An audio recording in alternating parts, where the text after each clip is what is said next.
बहुत समय पहले चीन में पिंग नाम का एक लड़का रहता था जिसे फूल बहुत पसंद थे। वो जो कुछ भी बोता था खिल उठता था। उसके लगाए पौधों में फूल, पत्ते और यहां तक कि बड़े फल भी आते थे। पूरे राज्य में सभी को फूल बहुत पसंद थे। लोग हर जगह फूल उगाते और उससे हवा में खूब महक फैल जाती।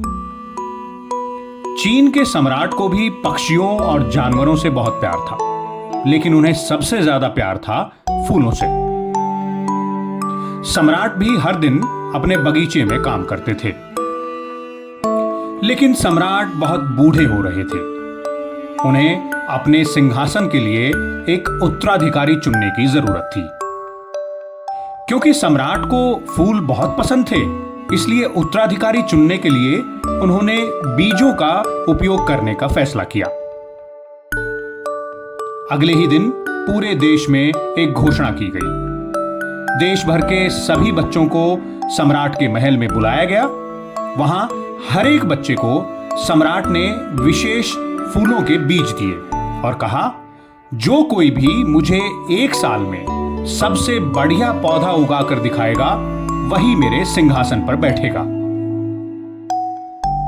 अब इस खबर ने पूरे देश में एक सनसनी पैदा कर दी। सारे देश के बच्चे फूलों के बीज लेने के लिए सम्राट के महल में उमड़ पड़े।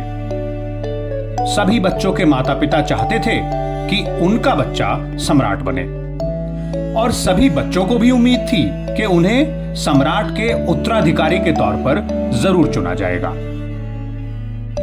जब पिंग को सम्राट ने बीज दिया तो वो सबसे खुश बच्चा था। उसे पूरा यकीन था कि वो सबसे खूबसूरत फूल उगा पाएगा। पिंग ने घर पहुंचकर एक गमले को खाद वाली मिट्टी से भरा और उसमें बीज को बड़ी सावधानी से बो दिया। पिंग उस बीज को रोज सींचता था। वो बीज के अंकुरित होने, बढ़ने और एक सुंदर फूल बनने का इंतजार करता रहता। दिन पर दिन बीतते गए, हफ्ते गुजर गए, लेकिन पिंग के गमले में कुछ भी नहीं उगा। अब पिंग चिंतित होने लगा। उसने एक बड़े गमले में नई मिट्टी डाली और फिर उसने अपने बीज को उस बड़े गमले में लगा दिया। पिंग ने 2-3 महीने तक और इंतजार किया, लेकिन गमले में फिर भी कुछ नहीं उगा। धीरे धीरे पूरा साल बीत गया। वसंत आया और सभी बच्चों ने सम्राट का अभिवादन करने के लिए अपने सबसे अच्छे कपड़े पहने। सबको अपने चुने जाने की उम्मीद थी और उत्सुकता भी थी। सभी बच्चे अपने अपने सुंदर फूलों के साथ सम्राट के महल में पहुंचने लगे। इधर पिंग को अपने खाली गमले पर शर्म आ रही थी। उसने सोचा कि दूसरे बच्चे उस पर हंसेंगे क्योंकि वो तो एक भी फूल नहीं उगा पाया था। तभी पिंग का एक चतुर दोस्त उसके पास एक बड़ा पौधा लेकर आया और उसने कहा, पिंग, क्या तुम सच में एक खाली गमला लेकर सम्राट के पास जाओगे? तुमने मेरे जैसा एक बड़ा फूल क्यों नहीं उगाया? पिंग ने उदास होकर कहा, मैंने तुमसे भी बहुत अच्छे सारे फूल उगाए हैं, लेकिन ये बीज तो बिल्कुल भी नहीं बढ़ा। पिंग के पिता ने भी वो बात सुनी और उन्होंने पिंग को कहा, तुमने अपना सबसे बढ़िया प्रयास किया। अब तुम अपनी कोशिश को सम्राट के पास लेकर जरूर जाओ।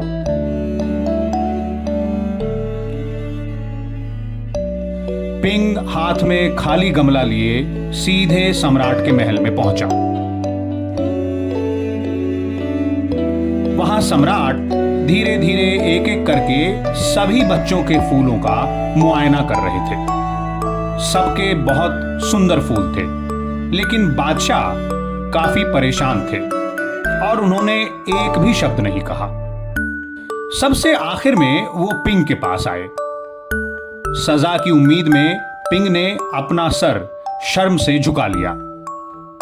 सम्राट ने उससे पूछा, तुम खाली गमला क्यों लाए हो? तो ये सुनकर पिंग रोने लगा और उसने उत्तर दिया, मैंने वो बीज बोया जो आपने मुझे दिया था। मैंने उसे हर दिन पानी भी दिया, लेकिन वो अंकुरित ही नहीं हुआ। मैंने उसे बहुत बढ़िया मिट्टी के साथ एक और बड़े गमले में भी डाला, लेकिन वो फिर भी अंकुरित नहीं हुआ। मैंने उसकी बहुत देखभाल की। ये सिलसिला पूरे साल चलता रहा, लेकिन वो बीज बिल्कुल भी नहीं बढ़ा। इसलिए आज मुझे बिना फूल वाला एक खाली गमला ही यहां पर लाना पड़ा। मैं जो कुछ कर सकता था सम्राट, वो मैंने किया।